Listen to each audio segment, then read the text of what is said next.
한 주간도 주님 안에서 잘 계셨으리라 생각이 드는데 옆에 계시는 형제 자매님들 서로 반갑게 사랑합니다 라고 인사하시기 바랍니다.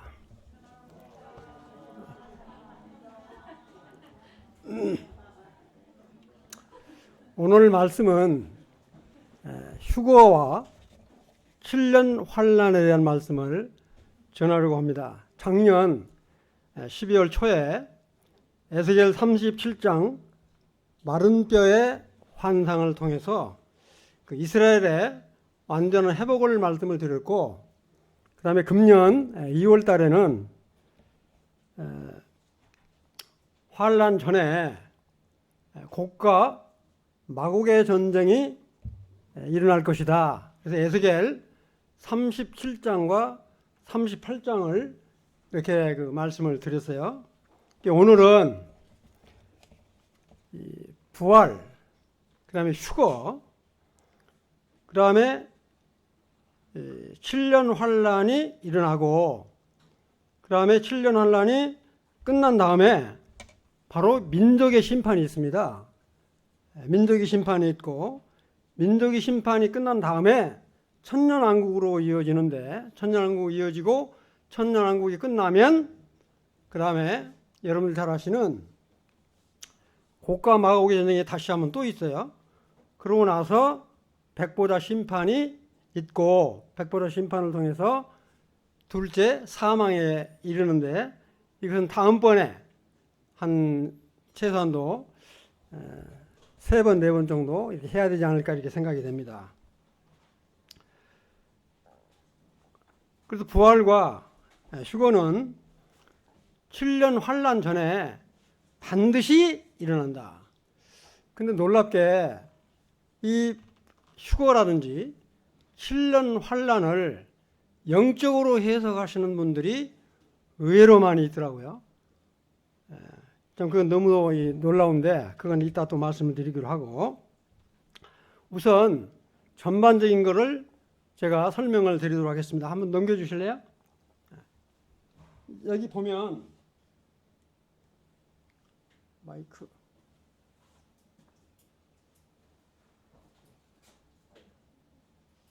다 들어갔어요?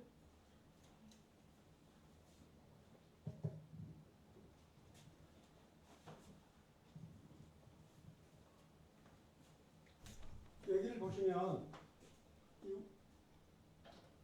안 나오는데 이 천년, 이 천국, 마태복음에 보면 번역을 천국이라고 그렇게 언급을 했어요.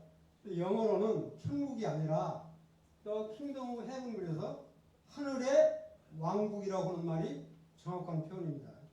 중국식으로 천국이라고 그러는데 하늘의 왕국이고, 그다음에 마태복음을 제외한 다른 복음서에는 이렇게 Kingdom of God, 그래서 하나님의 나라로 표현했는데 이건 하나님의 왕국이다 이렇게 보시면 돼요. 그래서 우리 주님이 이 땅에 오신 목적은 우리를 구원하기 위해서 오신 거지만, 그렇지 하늘의 왕국, 하나님의 나라를 건설하시기 위해서 오셨어요. 그런데 이렇게 하늘의 왕국이나 하나님 나라를 건설하지 못하고 어떻게 오셨어요? 그냥 십자가에서 못 박혀 돌아가시고 바로 이렇게 천년 왕국으로 유보를 했다고. 무슨 말 이해되시죠? 천년왕국은 반드시 이루어진다. 이 땅에서 주님이 이루시고자 했던 하늘의 왕국과 하나님의 나라를 건설하지 못했기 때문에 유보해서 천년왕국은 반드시 이루어진다. 그런데 지금 이 땅에는 세계에 여러 민족들이 많이 있잖아요. 근데 이것을 크게 나눠서 바로 이 세상은 하나님이 택한 이스라엘 백성, 이스라엘은 선민이기 때문에 이스라엘 백성, 그 다음에 두 번째는 뭐냐면 예수 그리스도를 믿지 않는 이방인, 그 다음에 예수 그리스도를 믿는 성도로 구성된 교회, 이 세 개예요, 세 개. 그러면 이 세 개가 지금 이렇게 이제 존재되어 있는데, 중요한 건 뭐냐면 지난번에 앞에 에스겔 37장은 여기 언급이 안 되어 있는데 바로 마른 뼈의 환상이 있었죠. 마른 뼈의 환상. 그래서 마른 뼈의 환상이 완전히 해정되어 있기 때문에 이스라엘이 완전히 회복이 된 거예요. 이스라엘 회복을 1948년 5월 14일 날. 이게 1900, 약 한 2000년 동안에 성경 해석을 못했어요. 왜 못했냐? 이 성경에 보면 이스라엘이라는 나라가 많이 있는데 이스라엘 나라가 한 2000년 동안 거의 없었기 때문에 해석이 안 되니까 영적으로 해석을 한 거예요. 주석서도 그런 주석서를 많이 있어요. 이스라엘은 영적인 교회다.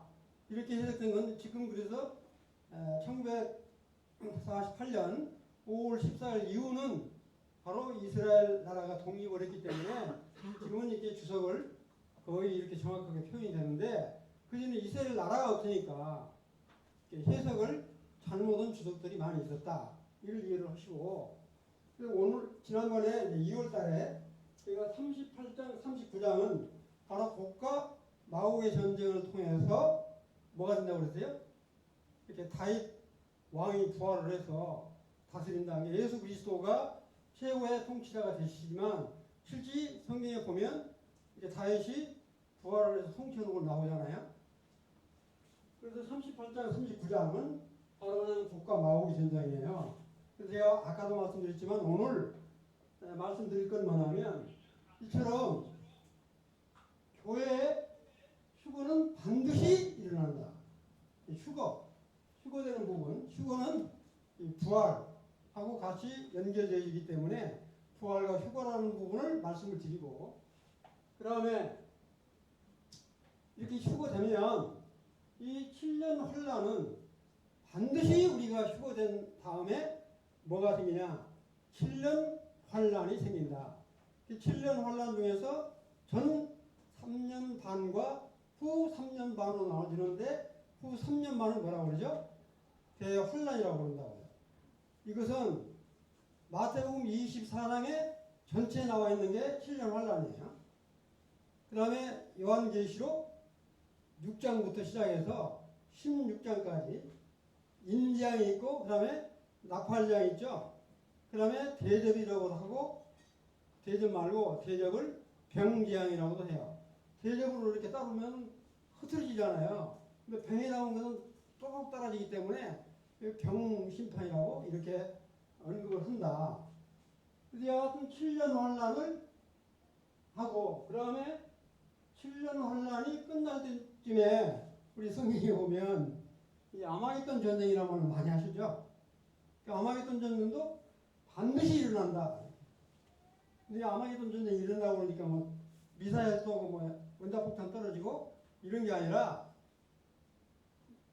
계시록 19장에 보면 우리 주님이 딱 내려오시면서 말씀으로 싹 쓸어버리죠. 네? 하여튼 이 아마겟돈 전쟁이 끝나고 그러면 7년 환란이 거의 끝난다고요. 7년 환란이 딱 끝나면 마태복음 25장에 딱 넘어가면 열처녀 비유도 나오고 그 다음에 민족의 심판이 나와요. 그 민족의 심판이 있다고요. 마태복음 25장 31절에 보면 이 부분까지를 설명을 드리려고 그러는데 시간이 좀 빡빡할 것 같아요. 혹시 늦더라도 끝까지 들어주시면 좋겠다. 말씀을 드리고 싶어요. 그 다음에 이제 이 천년왕국과 그 다음에 천년왕국 성전 그 다음에 영원왕국에 대한 부분은 에스겔 이따 그 다음 장 넘겨주실래요? 여기 바로 휴거 모습입니다. 우리 주님이 부활을 하고 우리 주님이처럼 휴거되어가는 모습인데 이거 그 다음 장이요. 네, 이처럼 만약에 비행기 타고 가다가 내 옆자리에 앉아있던 아내가 휴거되어버리고 나는 혼자 앉아있다고 한다면 어떠시겠어요? 자동차를 타고 가다가 내 옆좌석에 있는 사람이 운전하다가 갑자기 없어져 버리면 차가 어떻게 되죠? 그걸 한번 우리가 상상을 해볼 수 있잖아요. 여기서 유튜브에 보면 휴거, 레프트 비하인드 같은 거 치면 아주 휴거에 대한 실상들이 정확히 나와 있으니까 한번 보시면 좋을 것 같아요. 그 다음 장. 지금까지 설명드린 걸 다시 한번 말씀드리면 이처럼 에스겔 38장은 마르대와 환상을 통해서 다윗의 영원한 통치가 언급이 되고, 그 다음에 에스겔 38장 36절 곡과 마구리 전쟁, 이스라엘의 완전한 회복이 언급이 되어 있는데, 문제는 여기 7년 혼란이에요. 7년 혼란. 7년 혼란에 이따도 말씀드리겠지만 7년 혼란이 생기는 건 뭐냐면 이 적그리스도 많이 들으셨죠? 실제 적그리스도가 있어요. 이 적그리스도가 이스라엘하고 언약을 맺어요. 7년 동안. 화평의 조약을 맺는다고요. 화평을 조약을 맺는 게 바로 뭐냐면 3년 반이 딱 지나면 이 적그리스도가 내가 하나님이다. 나를 섬겨라. 이라고 그때부터 이스라엘 백성들을 엄청스럽게 핍박하는, 이게 바로 뭐냐면 7년 중에서 후 3년 반. 그래서 그거를 대환란이라는 말을 쓰고, 마태복음에서는 대환란이라는 말을 안 쓰고 큰 환란이라는 말을 쓰죠. 실제예요. 왜 일어나니까. 야, 그와 같은 거예요. 그래서 그럼 우리 성도가 이처럼 7년 환란 전에 나팔 소리가 나면 성도의 부활, 죽은 자의 성도의 부활과 휴거가 일어나고, 그 다음에 7년 환란 동안에도 놀랍게 이스라엘 백성들이 구원을 받아요. 그게 요한계시록 7장에 보면 12지파에 12,000명씩 14만 4천 구원을 받죠. 내가 한 말이 아니고 그렇게 나온다고요. 여하튼 환란 동안에, 7년 환란 동안에 구원받은 성도들 중에서 순교를 당한 사람들, 이런 사람들도 휴거에서 올라가요. 그런데 여기 보면 7년 환란 동안에 휴거가 안 되고 구원을 받고 살아있는 사람들, 구원받고 살아있는 사람들이 있을 거 아니에요. 거기는 유대인들이 있고 우리 이방인들 중에서 구원받은 사람이 있다고요. 그 사람들이 천년왕국에 들어가요. 천년왕국에 들어가면 그 사람들은 아들, 딸을 낳고 살아요. 아들, 딸을 낳고 살다가 천년이 다 끝날 때쯤 되면 우리 무정인이라고 그러죠. 구덩이 없는 밑바닥. 거기서 뭐가 풀려나요? 사탄마귀가 풀려나잖아요. 사탄마귀가 풀려나오는 그 사탄마귀가 바로 누구를 꼬이냐 하면 이 천년왕국 때 태어난 아이들이 처음에는 다 믿는 사람들이 천년왕국에 들어갔지만 태어난 자녀들 중에서 믿는 자녀들도 있지만 안 믿는 자녀가 있다고요. 안 믿는 자녀. 이게 하나님이 왜 그러냐면 환경을 다 좋게 해주면 이렇게 다 주님 믿을 것처럼 생각되지만 천년왕국을 그렇게 주신 건 뭐냐면 그렇게 좋은 환경을 주었는데도 이들이 정말로 예수 그리스도를 믿는가 안 믿는가 보기 위해서 이렇게 천년왕국에 환경을 조성을 시킨다고요. 그런데 끝까지 예수 그리스도를 거절하는 백성들이 바로 뭐냐면 사탄마귀가 이 밑바닥 구덩이에서 나온 사람하고 짝짝꿍이 돼가지고 하나님을 대적을 해요. 그게 바로 뭐냐? 곡과 마고리 전쟁이에요. 그거는 이제 다음에 할 때 자세히 설명드리도록 하고요. 이와 같은 사실이 일어납니다. 그것만 참고로 말씀드리고요. 그 다음 장은 이따가 이제 보기로 하고요. 여기까지 이해되시죠? 네. 그래서 그러면 부활이라고 하는 것이 대간들 어디에 있나? 자, 부활의 근거는 여러분들 잘 아시다시피 고린도전서 15장 전체가 부활장이라고 그러죠. 부활장이라고 그렇게 이야기를 해요. 그런데 그 15장을 다 읽지는 못하겠고 고린도전서 15장 20절에 보면 신약성경 281쪽입니다. 제가 읽을게요. 15장 20절. 그리스도께서 죽은 자 가운데서 다시 살아나사 잠자는 자의 첫 열매가 되셨도다 그랬습니다. 잠자는 자의 첫 열매는 바로 뭐냐면 부활의 첫 열매가 됐다는 거예요. 이 첫 열매라고 하는 것은 뭘 의미를 해요? 나중에 큰 열매가 일어날 것을 말하는 거죠. 우리 초실절에 이렇게 드리잖아요, 하나님께. 이 같은 첫 열매는 다음에 많은 수확이 있을 것을 예측을 한 거라고요. 이와 같이 뭐라고 말씀하시냐면 우리 주님이 잠자는 자의 첫 열매, 즉 부활의 첫 열매가 되셨다 이렇게 말씀을 하고 계십니다. 자, 이제 계시록 20장 5절하고 6절을 한번 보시기 바랍니다. 신약성경 419쪽을 한번 보세요. 20장 5절에 보면 뭐라고 나오냐면 그 나머지 죽은 자들은 그 천년이 차기까지 살지 못하더라. 이는 무슨 부활이라? 첫째 부활이라.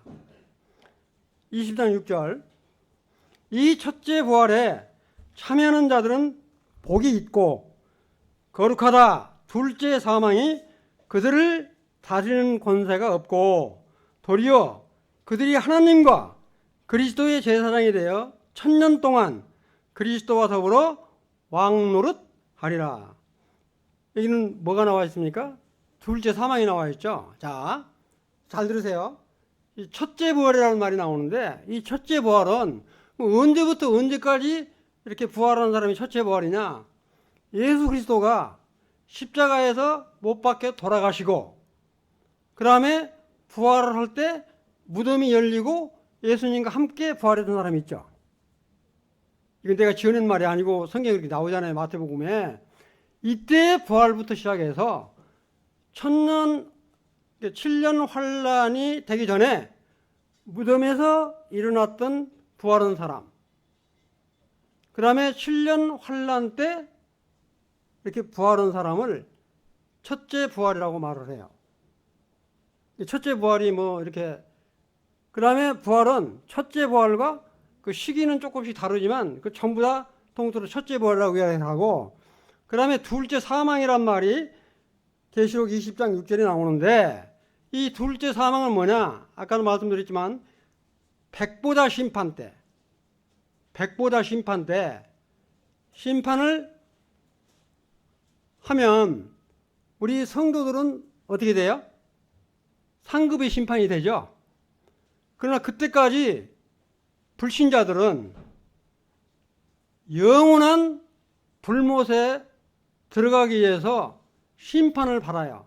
그때 부활한 사람들을 둘째 부활이라고 그래요.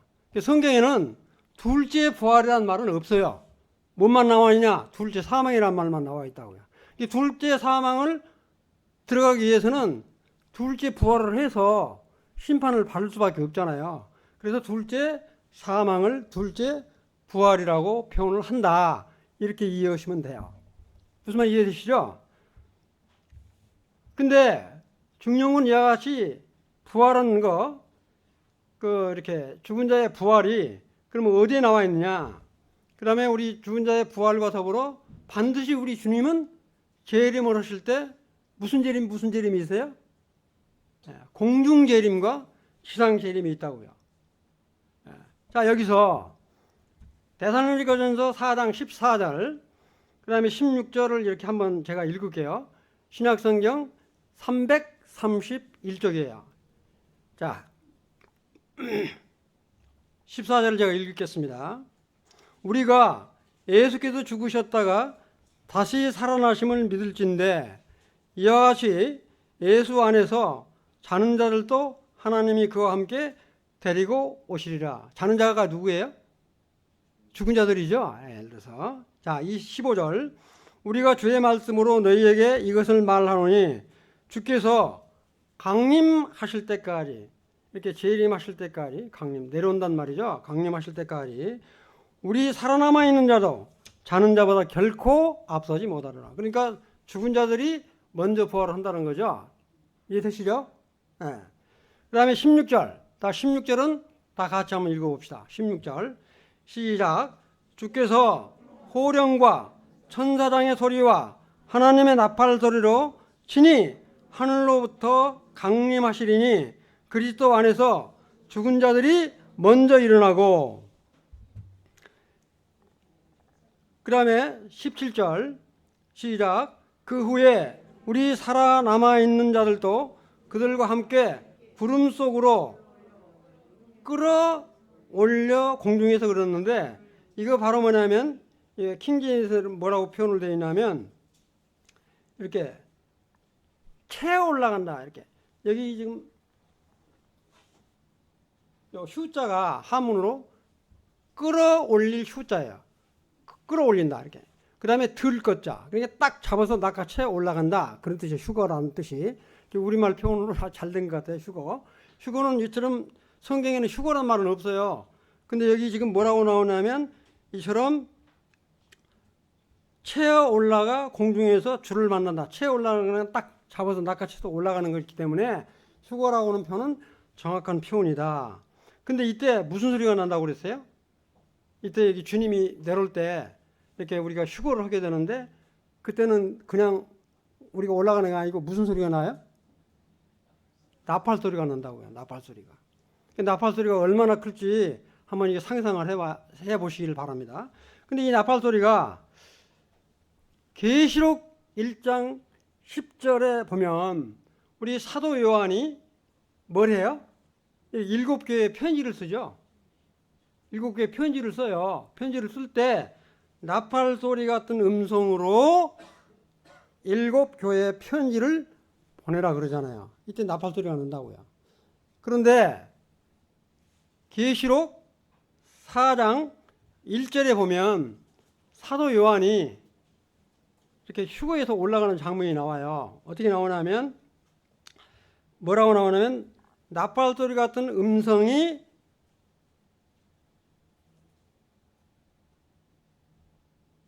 이르되 이리로 올라오라. 그 다음에 이후에 마땅히 일어나는 일들을 내가 내게 보이리라. 그러니까 사도 요한도 바로 이 나팔 소리와 함께 휴거에서 올라가는 모습을 볼 수가 있죠. 우리 성도들도 이렇게 7년 환란 전에 이 나팔 소리가 남과 동시에 부활을 해서 죽은 자가 먼저 부활을 하고 우리 살아있는 사람은 그대로 들림받아 올라간다. 그러니까 우리 성도들은 복받은 자 중에서 아주 복받은 자들이죠. 7년 환란을 통과 안 하셔도 되니까. 근데 굳이 7년 환란을 통과한다라고 우게 되는 사람들도 있어요. 특히 장로교라든가 이런 사람들, 세대주의를 신봉하지 않는 사람들은 우리가 끝까지 7년 환란을 통해서 견뎌야 한다 이렇게 하는 사람이 있는데, 그건 대단히 잘못된 해석이다 이렇게 말씀을 드리고 싶어요. 그 다음에 그러면 성경에 이처럼 휴거한 사람들이 과연 몇 명이나 되냐? 제가 한번 이렇게 말씀을 드릴게요. 몇 명이나, 여러분 몇 명이나 될 것 같아요? 자, 먼저 우리 주님이 제일 먼저 이렇게 휴거를 하셨어요. 그 휴거가 어딨냐? 휴거했다 이런 말은 없지만 우리가 이 사도행전 1장 8절에 보면 이런 말씀을 하시죠. 우리 주님이 사도행전 1장 8절에 보면 오직 성령이 너희에게 임하시면 너희가 권능을 받고, 그 다음에 예루살렘과 온 유대와 사마리아 땅 끝까지 이르러 뭐라고요? 내 증인이 되리라 이렇게 말씀을 하시고, 사도행전 1장 9절에 보면 이 말씀을 마시고 그들이 보는데 올려가시니 그를 가리어 보이지 않게 하더라. 이게 이렇게 올라가시는 거예요. 말씀을 맞추시고. 이게 바로 휴거예요. 근데 이때는 나팔소리 났단 말은 없는데 우리 주님은 나팔소리 듣고 올라가는 게 아니라 우리 주님이 부활하신 지 며칠 만에 올라가신 거죠? 사실 만에 올라가신 거야. 사실 만에 딱 올라가셨다가 하늘에 올라가서 며칠 만에 성령이 내려오죠? 열흘 후에. 정확하게 딱 주님이 돌아가신 지 50일 만에. 오순절 성령 강림한다고 그러잖아요. 그렇게 말씀대로 이루어진 거예요. 자, 이처럼 우리 주님은 친히 이때 이렇게 예수님이 하늘로 올라간 그 모습을 본 사람이 몇 명이라고 그랬어요? 우리 고린도전서 5장 16절에 보면 약 500여 명이 일시에 봤다고 그랬어요. 그러니까 이건 뭐 진짜죠. 네. 그 다음에 사도 요한은 아까 제가 말씀드렸어요. 계시록 4장 1절에 이렇게 올라가는 걸 모습이 있고, 그 다음에 우리 사도 바울 형님이 계시는데, 사도 바울 형님은 이렇게 고린도후서 12장 2절에 뭐라고 나오냐면, 내가 그리스도 안에서 한 사람을 아노니 그는 14년 전에 셋째 하늘에 이끌려 간지라, 이렇게 지금 말씀이 나오는 거 아시죠? 그래서 사도행전 9장에 보면 다메섹 선상에서 우리 주님을 만나서 이 누구야? 사도 바울이 꼬꾸라지죠. 이때 이렇게 사도 바울의 영이, 육신은 땅에 있지만 영이 이렇게 올라간 것으로 이렇게 분별하는 사람도 있고요. 그 다음에 이거 이교니온에 가가지고 돌로 맞아서 이렇게 죽은 줄 알고 성 밖으로 던져버리죠. 이때 이렇게 하나님께서 들어 올린 것으로 분별하는 사람도 있습니다. 하여튼 사도 바울도 이렇게 휴거가 됐다, 이렇게 분별을 하고요. 그 다음에 신학에 있는 사람만 이렇게 휴거가 되고 구약에 있는 사람들은 없냐? 근데 놀랍게 구약에 이와 같은 휴거를 보여주셨어요. 실제 누구냐? 제일 먼저 에녹입니다. 에녹은 창세기 5장 24절에 보시면, 창세기 5장 24절에 보면 에녹이 하나님과 함께 동행하더니 하나님이 그를 데려가심으로 세상에 있지 아니하더라. 그냥 불병거 타고 가다가 휙 구름 타고 올라가셨다고요. 이게 바로 휴거다 이거죠. 그 다음에 더 놀라운 건 뭐냐면, 여러분들 엘리야 잘 아시죠? 엘리야. 예? 그 유명한 엘리야가 열왕기하 2장 11절에 보면 두 사람이 길을 가다가 말하더니 불수레와 불말들이 두 사람을 갈라놓고 해오리 바람으로 휙 올라가시죠. 이게 바로 뭐냐면 휴거라고요. 그 휴거란 말은 없지만 그게 휴거, 이렇게 올라가는 게 휴거다 이거죠. 이런 사실들을 놓고 볼 때 이 부활과 휴거는 반드시 일어난다. 여러분들 잘 아시는 그 고린도전서 15장을 쭉 읽어보면 어떻게 나와요? 말이 사람은 반드시 죽으면 부활한다. 사람이 부활하기 때문에 우리 주님이 부활했다. 우리 주님이 부활했기 때문에 우리는 반드시 부활한다. 이렇게 언급이 되어 있죠. 전체 맥락이. 부활은 반드시 일어난다. 그래서 아까도 말씀드렸지만 이 우리 주님이 이와 같이 부활과 더불어 우리 주님은 반드시 공중 재림이 있고 그 다음에 지상 재림이 있다. 그거 뭐냐면 요한계시록 19장에 보면 언급이 되어 있어요. 제가 다 읽지는 않고 계시록 19장 11절부터 21절까지를 다 읽지는 않고 중요한 잘만 읽겠어요.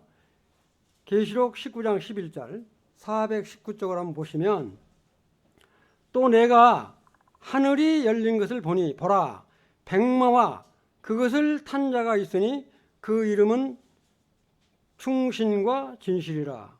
그가 공의로 심판하며 싸우더라. 그래서 공중 재림을 하는 지금 모습이 보이죠. 그 다음에 14절에 보면 하늘에 있는 군대들이 희고 깨끗한 새 마포 옷을 입고 백마를 타고, 백마를 누가 타요? 예수 그리스도가 백마를 타고 천사들을 호위하고 그 다음에 공중에서 우리가 혼인 예식을 끝마치고 우리들도 함께 내려온다고요. 백마를 타고 그를 따르더라. 그리고 이제 15, 16절 보면 이제 예리한 검이 나가지고 그냥 일시에 싹 쓸어버리는데 이 아마겟돈 전도 여기서 끝나는 거예요. 하여튼. 그러면 놀라운 거는 우리 주님이 지상 재림한 걸 지상 재림했다 이런 말은 없지만 19장 21절에 보면 우리 주님이 지상 재림을 해서 바로 판결을 하고 정말 이 세상이 온통 시체로 뒤덮인 걸 볼 수가 있습니다.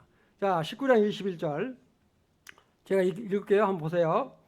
그 나머지는 말탄 자의 입으로 나오는 검의 죽음에 모든 새가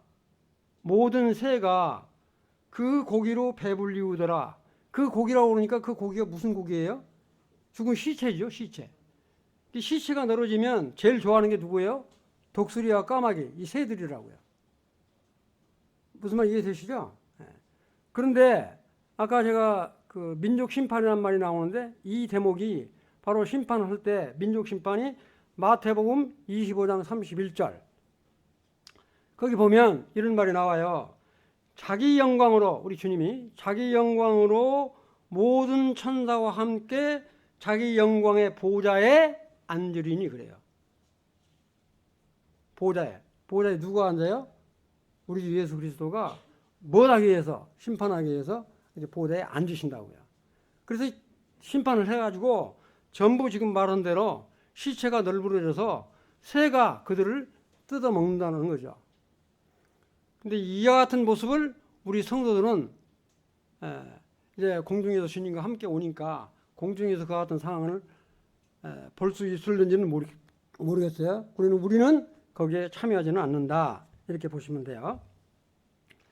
근데 이제 지금까지 이렇게 말씀을 드렸는데 이 주님이 이처럼 부활, 그 다음에 그 수고, 그 다음에 재림, 이 하시는 모습을 마태복음 17장에 정확히 보여주시는 장면이 나옵니다. 마태복음 17장에. 마태복음 16장에 이런 말이 나오죠. 마태복음 16장 18절에 보면 우리 주님이 너는 나를 누구라고 그러냐 그러니까 뭐라고 그래요? 주는 그리스도시요 살아계신 뭐라고 그래요? 하나님의 아들입니다. 이렇게 이야기를 하죠. 그러니까 우리 주님이 너는 베드로라 이름을 이렇게 붙여주시면서 이 반석 위에 내 교회를 세우겠다 이렇게 말씀을 하시고 바로 이어서 쭉 읽어보면 뭐가 나오냐면 내가 예루살렘에 올라가서 죽고 이 제자들한테 죽는단 말을 해요. 근데 제자들은 도통 알아듣질 못해요. 그 말이. 제자들한테 지금 내가 예루살렘에 가서 죽는다 그러니까 그 말이 뭔 말인지 못 알아듣는다고요. 내가 죽고 그 다음에 뭐라고요? 3일 만에 부활을 한다. 그리고 뭐라고 말하냐면 그렇게 부활해서 올라갔다가 천사들과 함께 왕권을 가지고 내가 오는 것을 너희들 중에서 볼 자도 있다. 이런 말을 한다고요. 근데 이 말을 지금 주님이 이 제자들과 함께 있는데 이 말을 하는데 제자들이 이 말을 못 알아듣잖아요. 그러니까 이 베드로가 절대 그러면 안 된다고 말기죠. 그러니까 우리 주님이 뭐라고 그래요? 사탄아 뒤로 물러가라 그러잖아요. 이 주님하고 제자들하고 이 동문서답을 하는 거야. 그런데 17장에 딱 넘어가면 그 모습을 보여주신다고요. 어떤 모습을 보여주시냐?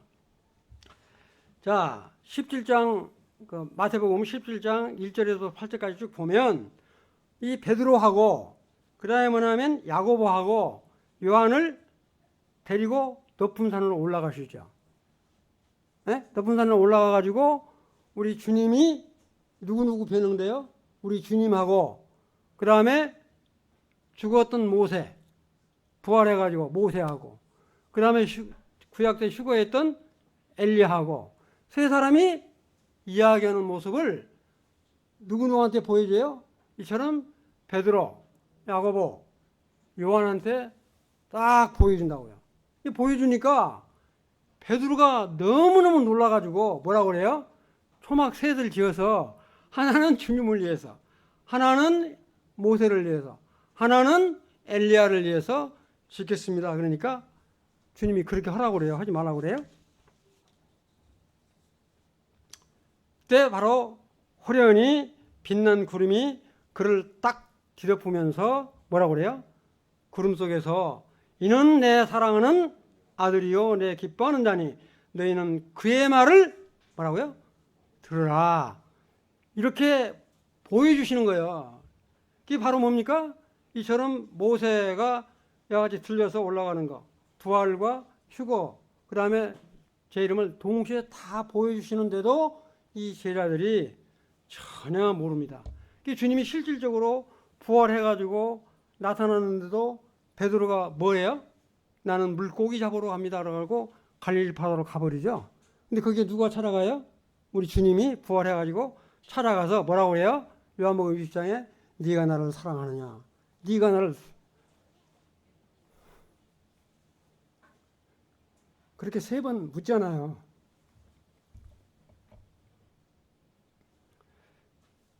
그래서 이와같이 정말 우리 죽은 자의 부활과 그 다음에 휴거와 우리 주님의 재림은 그냥 말이 아니라 이건 뭐 영적인 해석이 아니라 실질적으로 일어난다라고 하는 그런 약속의 소망을 우리 성도들은 갖고 살아야 된다. 그걸 지금 내가 말씀드리는 거예요. 그냥 이건 뭐 성경에 나온 거니까 그런 거다가 아니라 실질적으로 일어난다. 이런 거를 지금 언급을 하는 거고요. 자, 이제 그 다 말씀을 드렸는데 이번에는 그러면 7년 환란은 아까도 말씀드렸지만 마태복음 24장 제가 전부 읽기는 좀 뭐하는데 24장 전체를 보면 1절부터 14절까지 마태복음 24장 41쪽을 신약성경 41쪽을 보시면 돼요. 1절부터 14절까지는 3년 전반이에요. 3년 전반에 일어날 일들을 마태복음 24장 1절부터 14절까지 언급을 했어요. 그 14절을 이렇게 보시면 무슨 말이 나오냐면 이 천국 복음이라고 그랬죠.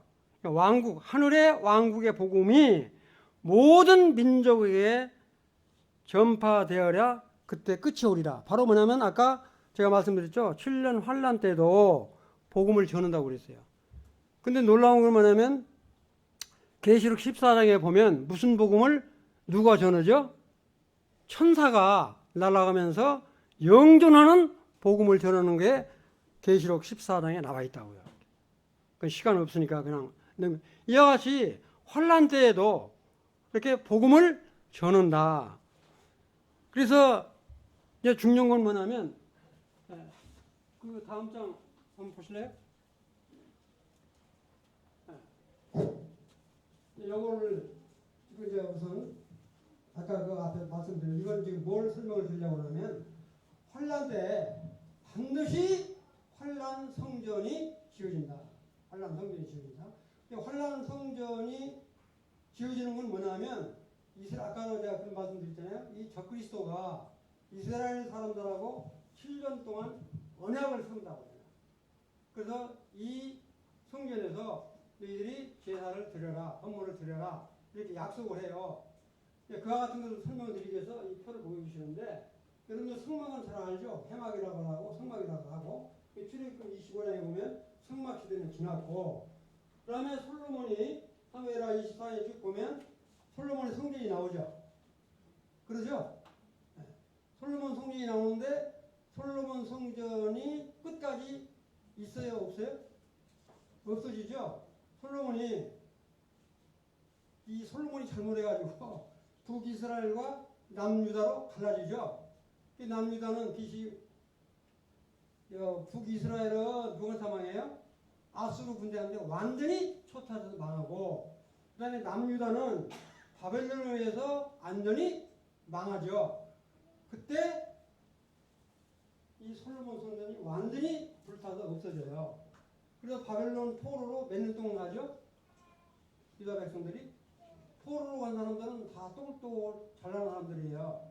포로로 잡혀간 사람이. 그리고 예루살렘에 남아있는 사람들은 농사나 짓고 세상으로 지지를 못하는 사람, 그 사람들이 예루살렘에 남아있었다고요.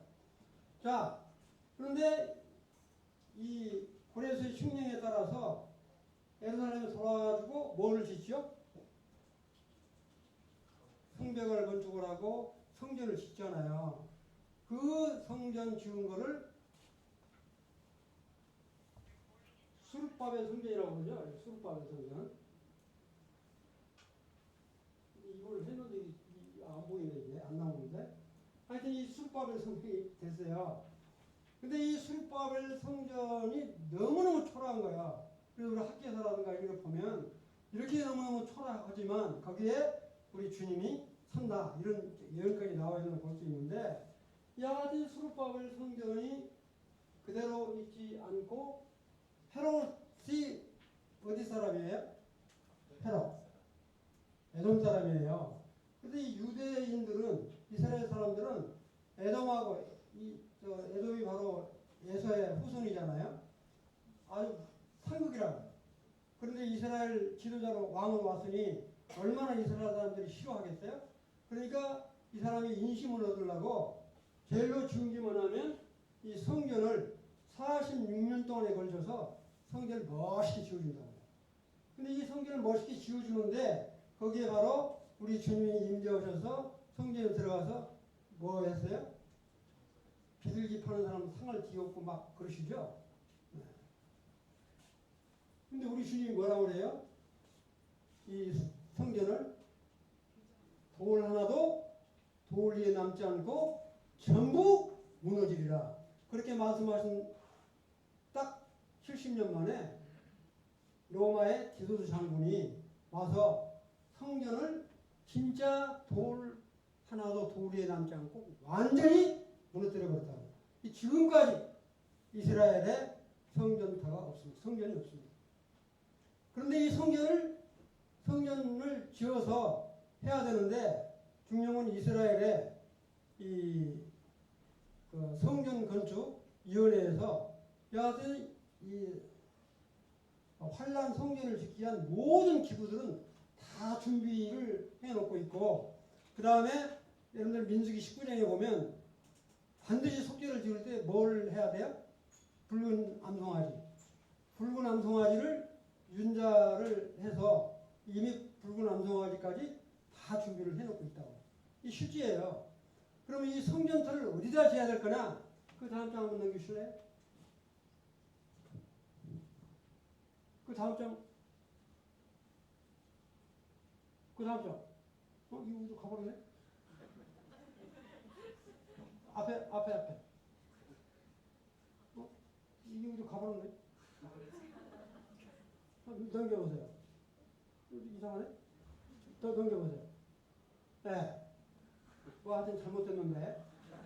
지금 뭐냐면, 바로 지금 여러분들 잘 아시는 이스라엘에, 저는 아직 이스라엘을 못 갔는데, 이스라엘 가면 황금돔 사원이 있어요. 이스라엘 황금돔 사원. 그다음에 뭐냐면, 바로 그 앞쪽에 알라크나 모스크 사원이 있어요. 이거는 지금 이슬람의 3대 성지에 포함이 되어 있어요.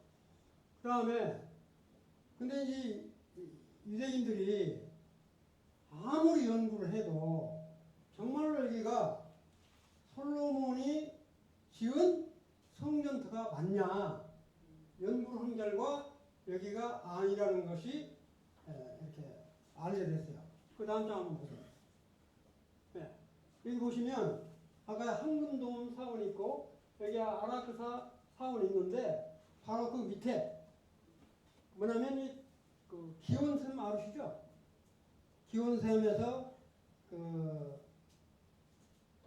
지금도 물이 엄청 많이 나와요. 그전에 내가 한번 보여드렸는데 이 기온샘에서 엄청 많이 나오는데 바로 이 기온샘에서 기름 부음을 갖고 왕으로 세운 사람이 누구죠? 솔로몬이에요. 솔로몬이 기온샘에 가서 나란 선지자로부터 기름 부음 받고 이렇게 했던데요. 여기가 바로 모리아산으로 이렇게 예측을 하고 있어요. 왜 이 기온샘이 그 성전에는 이렇게 샘이 있어야 되냐? 1000마리, 2000마리 양을 낳고 소를 잡으려면 그 남은 피를 어떻게 해야 되겠어요? 다 씻어내야 되겠죠? 근데 여기는 이와 같은 그 씻어낼 물이 없다고요. 여기 기온샘만 있어요.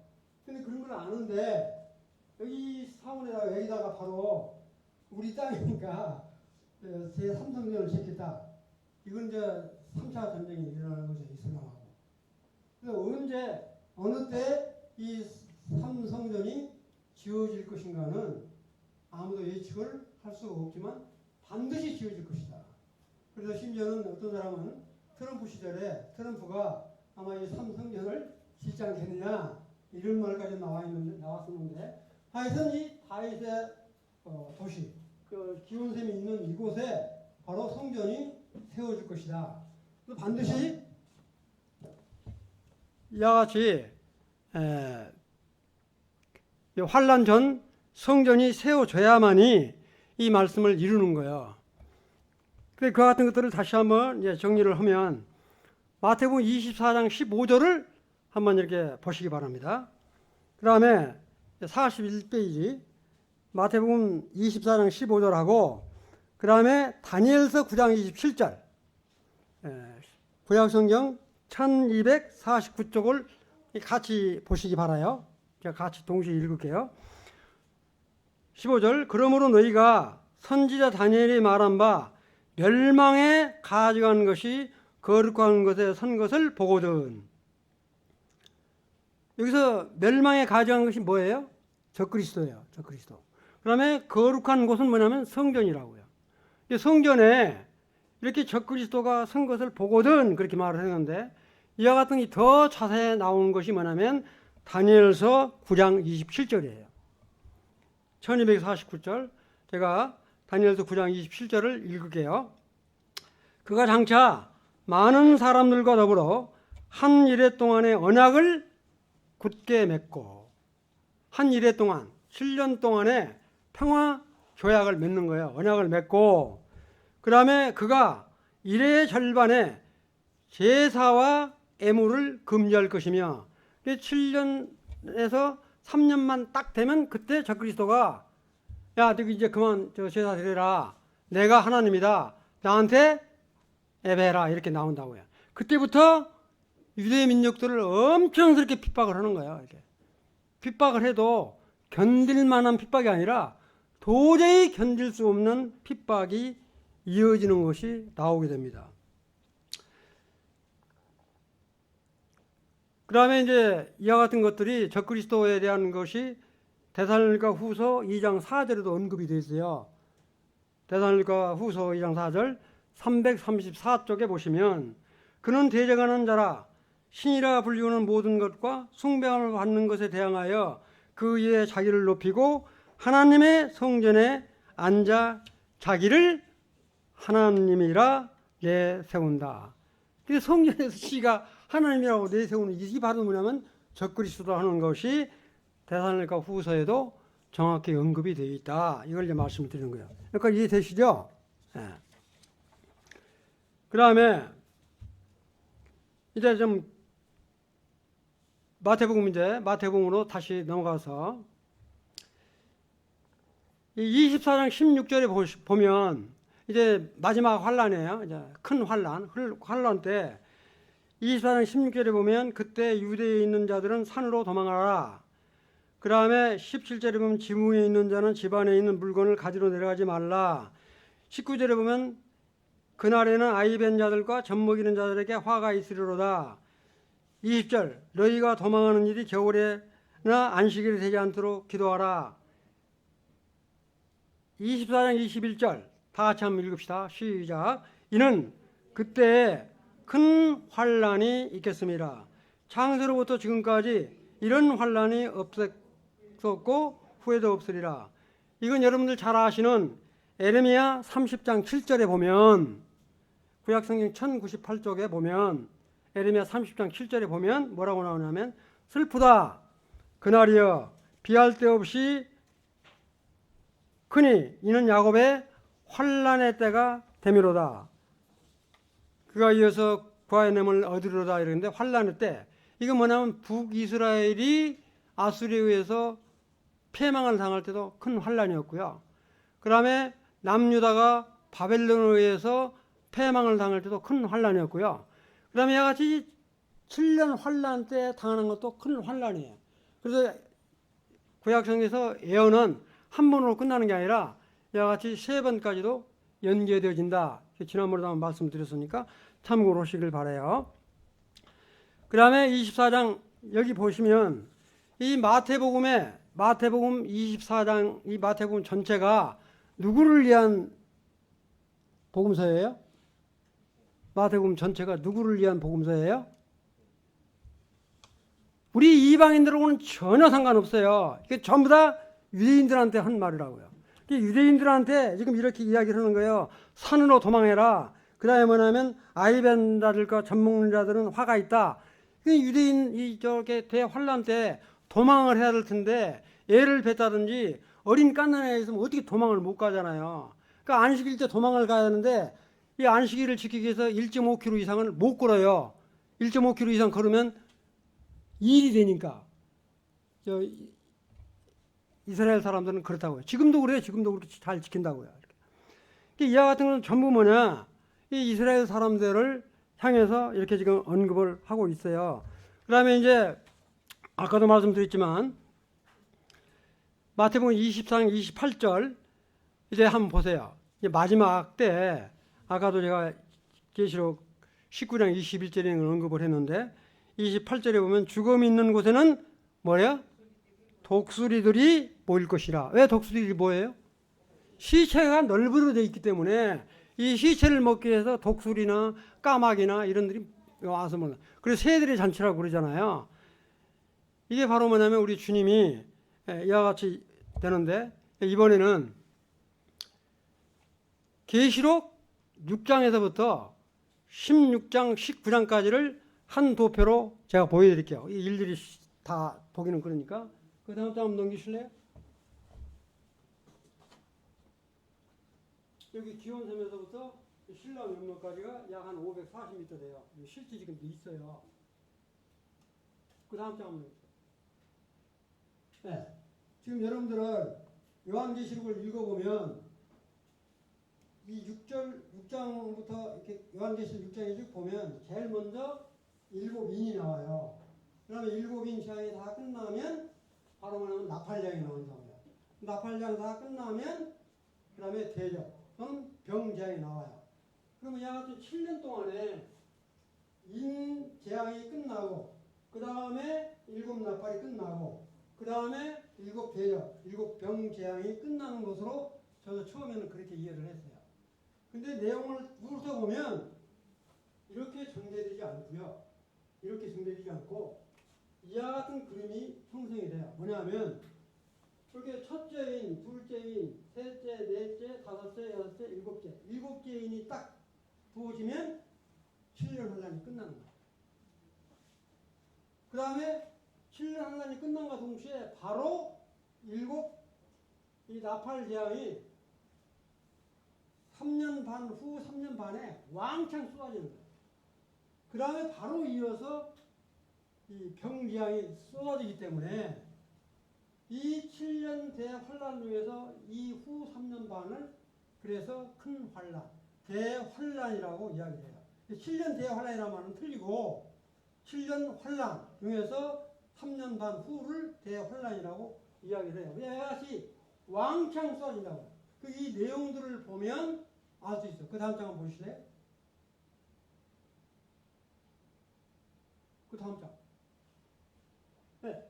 네, 여기 보시면 지금 정리를 다 해놓은 거니까 그래서 설명을 드릴게요. 여기 인재앙, 나팔재앙, 일곱 대적, 병재앙 이렇게 언급이 딱 돼 있어요. 이렇게 돼 있는데 여기 보시면 요 일곱 인재앙 중에서 4, 5, 여섯 번째 인 뗄 때까지가 바로 후 3년 반 다 된 거예요. 거의. 그 다음에 요 일곱 나팔 재앙은 3분의 1이 불타고 그 다음에 배가 떨어지고 그렇게 이 아마게돈 전쟁이 시작되고 그러잖아요. 이것도 거의 다 3년 후 3년 반 마지막 판에 일어난 일들이라고 성경을 딱 보면. 그 다음에 여기 일곱 대적 일곱 병 재앙이죠. 일곱 병 재앙도 바로 뭐냐면 이 내용 전체가 거의 7년 반, 7년 마지막 때 거의 일어나는 내용들이에요. 여러분들 잘 아시는 바벨론 멸망이 나오잖아요. 그러니 계시록 14장에 바벨론 패망이 나와요. 근데 계시록 17장, 18장은 바벨론 멸망에 대한 것들이 아주 자세하게 나오죠. 언급이 되어 있다고요. 그 다음에 19장에 딱 보면 아까도 말씀드렸지만 주님이 재림을 하시면서 공중재림을 하시면서 그때는 우리가 이미 이제 그 혼인잔치를 공중에서 해요. 혼인잔치를. 그래서 우리 주님이 공중재림을 하실 때 우리 성도들, 천사들 대동을 해서 주님과 함께 내려온다고요. 실제예요, 이게. 제가 뭐 거짓말하는 거 아니니까. 자, 그와 같은 사실들이 언급이 돼 있어요. 그래서 그와 같은 이 아마겟돈 전쟁이 바로 뭐냐면 16장 12절에서 16절 언급이 되어 있는데 바로 19장 11절 21절에 아마겟돈 전쟁도 완전히 끝나는 걸로 되어 있다고. 이런 거를 보시게 되면 정말 이 인재앙, 나팔재앙, 병재앙이 얼마나 무시무시한 재앙인가. 그래서 여러분들 12장에 보면 시간이 없으니까 그냥 말씀을 드리겠는데 12장에 보면 이렇게 여자가 이스라엘을 이야기했는데 여자가 남자아이를 대서 홍수를 해가지고 죽이려고 그러니까 땅이 벌려서 그 홍수를 싹 치고 삼켜버리는 장면이 나오죠. 바로 그것이 뭐냐면 이게 3년 후반에 나오는데 이와 같이 이스라엘 백성들이 환란 때 도망가는 장소가 어딜까 이걸 연구를 했는데 여러분들 그 인터넷에 들어가서 페추라라고 한번 쳐보세요. 페추라라고 치면 정말로 기기묘한 절벽들 에돔의 그 수도로 되어 있는데 한번 보시라고. 글로 도망갈 것이다 이렇게 예측을 하고 있는데 그건 뭐 확실한 건 아니니까 하여튼 그와 같은 이 일곱 인재앙, 그 다음에 뭐냐면 나팔재앙, 대접재앙들이 연거푸 이루어지고 그 다음에 조금 전에 말씀드렸던 그 마태복음 24장 전체를 놓고 봤을 때 이건 틀림없이 이루어진다 말씀을 드리고 싶어요. 자, 이제 그 다음 장 한 장 보실래요? 그 다음 장까지 설명을 드릴게요. 그 다음 장. 네. 이거 보시면 요 나팔장하고 요 대접장인데 지금 가려서 안 보이는데 이 땅, 바다, 강과 샘, 천체, 하늘 그 다음에 뭐냐면 불신자들, 큰 강, 유프라데스 강, 그 다음에 하늘 이 천체 변화가 이 대접장이 있을 때 언급하고요. 그 다음에 뭐냐면 요 일곱 병재앙이 있을 때 재앙을 비교해 보면 7년 환란 마지막 때 일어난 재앙들이다라고 하는 것을 이 포함하다 알 수 있어요. 그래서 제가 말씀드린 건 뭐냐면 인재앙 끝나고 그 다음에 나팔재앙 끝나고 그 다음에 대접재앙, 병재앙이 끝나야 7년 환란이 끝나는 게 아니라 7년 환란 기간 동안에 인재앙, 그 다음에 나팔재앙, 병재앙이 동시에 7년 반 후 때 쏟아진다. 그래서 이와 같이 무시무시한 재앙이 언급이 된다. 이걸 말씀을 드리고요. 그 다음에 바로 이와 같은 재앙이 끝난과 동시에 제가 아까 말씀드린 이 아마겟돈 전쟁도 끝나요. 여기서. 그러니까 그건 더 길게 말씀을 안 드릴게요. 아마겟돈 전쟁까지 딱 끝난다고요. 딱 끝나면 바로 마태복음 25장에 딱 넘어가면 뭐가 나와요? 열천의 비유가 나오죠. 옛날에는 마태복음 24장하고 25장이 따로 분리되어 있는 게 아니라 이렇게 한 장에 묶어져 있는 거라고요. 바로 25장 딱 넘어가면 15절, 16절에 민족 심판이 나와요. 민족 심판이. 민족 심판이 나오는데 거기를 한번 이제 볼게요. 25장 31절 제가 읽을게요. 인자가 자기 영광으로 모든 천사와 함께 올 때에 자기 영광의 보호자에 앉으리니 그랬어요. 우리 주님이 이 땅에 내려오셔서 영광의 보호자에 앉아서 지금 이 심판을 하는 거예요. 심판을 하는데 자 이거 이제 지상 재림에서 맞는 것은 내가 아까 계시록 21절도 다 말씀드렸으니까 건너뛸게요. 여기 보면 35절을 한번 보세요. 35절. 민족 심판을 하는데 우리 주님이 뭐라고 말을 하냐면 이래요. 심판할 때 왼쪽에는 염소, 그 다음에 오른쪽에는 뭐라고 그랬어요? 양. 이렇게 갈른다고 그랬잖아요. 그러면서 뭐라고 하냐면 25장 35절에 내가 줄일 때에 너희가 만한테 먹을 것을 주었고 목마를 때 마시게 했고 나그네 됐을 때 영접을 했고 헐벗을 때 입혀주었고 그 다음에 병들었을 때 나를 돌봐주었고 그 다음에 옥에 갇혔을 때 나를 와서 도와주었다. 이런 사람들에게는 오른쪽, 그렇지 않은 사람은 왼쪽. 그런데 중요한 게 개혁성경에는 이게 잘못된 것 같아요. 25장 40절을 한번 보세요. 25장 40절을 보면 개혁성경에 이렇게 돼 있어요. 임금이 대답하여 가라사대 내가 진실로 너희에게 이르노니 너희가 여기 내 형제 중에 지극히 작은 자 하나 이렇게 돼 있죠. 이렇게 돼 있으니까 요 읽을 때 그냥 오른쪽하고 왼쪽만 있는 것으로 분별을 하는데 흠정역에는 뭐로 되어 있냐면 여기 이네들 형제 중에서 그랬어요. 이네들 형제. 그러니까 무슨 말이냐면 이런 말입니다. 오른쪽에 양, 왼쪽에 염소, 이 가운데 이네들 형제가 뭐냐면 환난 때 구원받은 유대인들을 이야기하는 거야. 이 유대인들에게 이처럼 줄일 때 먹을 걸 주고 목마를 때 마시게 했고 나그네 때 이런 사람들에게는 이렇게 오른쪽, 그렇지 않은 사람한테는 왼쪽, 지금 이렇게 말한다고요. 이네들 형제는 바로 뭐냐면 이 보좌에는 바로 세 부류가 있다. 불신자들, 그 다음에 환난 때 믿었던 사람, 그 다음에 환난 때 정말로 구원받은 유대인들, 이네들 형제니까 유대인들이나 또 이방인 이런 사람들. 그래서 이제 25장 46절에 보면 왼편에는 영벌에, 오른쪽에는 뭐라고 그랬어요? 영성에 들어가리라.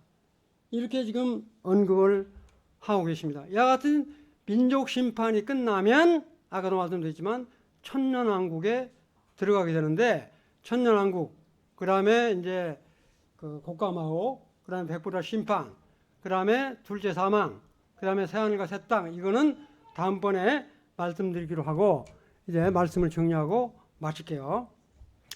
하여튼 지금 말씀드린 것 중에서 이처럼 우리 성도는 첫째 부활에 반드시 참여한다. 이 둘째 부활은 백보다 심판 때 영원한 불못에 들어가기 위해서 심판을 받기 위해서 부활하는 걸 둘째 부활이라 한다. 여러분들이 첫째 부활에 못했으니까 둘째 부활에라도 참여하겠다. 이렇게 생각하시면 안 돼. 첫째 부활에 딱 들어가는 거니까. 그 다음에 우리 주님은 반드시 재림도, 그 다음에 우리 주님이 공중재림 하시면 우리 성도들은 반드시 휴거되어 올라간다. 그래서 첫째 부활은 우리 주님이 십자가에서 돌아가시고 부활할 때 일어났던 사람하고, 그 다음에 7년 환란 전에 휴거된 사람이나 환란 때 휴거되어 올라온 사람까지를 통틀어서 첫째 부활이라 한다. 이런 것을 꼭 이렇게 이해를 하시고, 그 다음에 7년 환란은 반드시 일어나는데 우리 성도들한테는 하나의 이렇게 교훈으로 받아들이지, 이거 우리도 통과돼야 한다, 그건 절대 아니다. 우리 성도들은 7년 환란 통과 안 된다. 이렇게 안심을 하셔도 됩니다. 이런 것들을 참고로 하셔서 정말로 내 자신이 이와 같은 믿음의 확신을 가지고 살아가시는지 그걸 한번 점검을 해보시고 정말 우리가 믿음의 터에 굳게 서서 신앙생활을 하셨으면 좋겠다. 말씀을 드리고 이상 기도하고 마치겠습니다. 사랑하는 주님, 오늘 주님의 부활과 주님이 참 공중재림을 하실 때 우리 성도들의 휴거와 또